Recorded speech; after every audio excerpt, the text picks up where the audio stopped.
भगवद गीता का चौथा अध्याय ज्ञान कर्म संन्यास योग कहलाता है। इस अध्याय में भगवान श्री कृष्ण अर्जुन को ज्ञान का महत्व, कर्म योग की व्याख्या और दिव्य ज्ञान की आवश्यकता पर विस्तार से बताते हैं। श्री कृष्ण बताते हैं कि कैसे यह ज्ञान हमें जीवन के उद्देश्य और ईश्वर के मार्ग को समझने में सहायता करता है। चौथे अध्याय का मुख्य उद्देश्य यह है कि मनुष्य को ज्ञान और कर्म का संतुलन बनाए रखना चाहिए और बिना किसी फल की इच्छा के कर्तव्य का पालन करना चाहिए। चौथे अध्याय के मुख्य बिंदु दिव्य ज्ञान की उत्पत्ति। भगवान श्री कृष्ण कहते हैं कि उन्होंने ही यह दिव्य ज्ञान सूर्यदेव को दिया था, जो पीढ़ी दर पीढ़ी चला आ रहा है।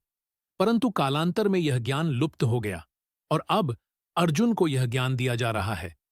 ईश्वर का अवतार।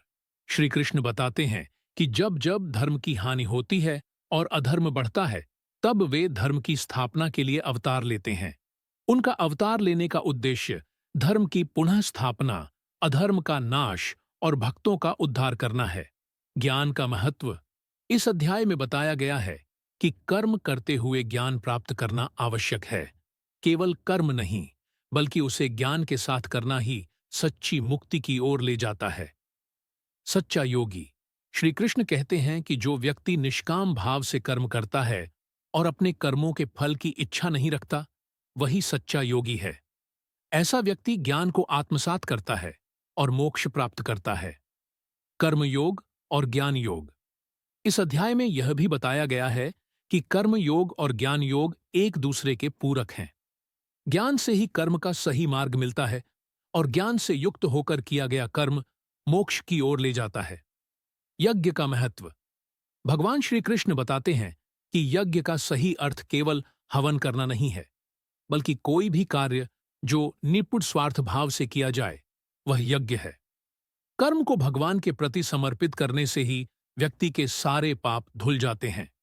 अंतिम ज्ञान। इस अध्याय के अंत में श्री कृष्ण कहते हैं कि सभी प्रकार के ज्ञानों में आत्मज्ञान सबसे श्रेष्ठ है। आत्मा को पहचानकर ही मनुष्य सच्ची शांति और आनंद प्राप्त कर सकता है। चौथे अध्याय का निष्कर्ष।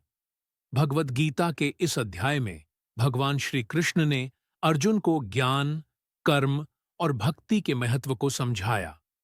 निष्काम भाव से कर्म करने और ज्ञान को प्राप्त करने का रास्ता ही मुक्ति की ओर ले जाता है।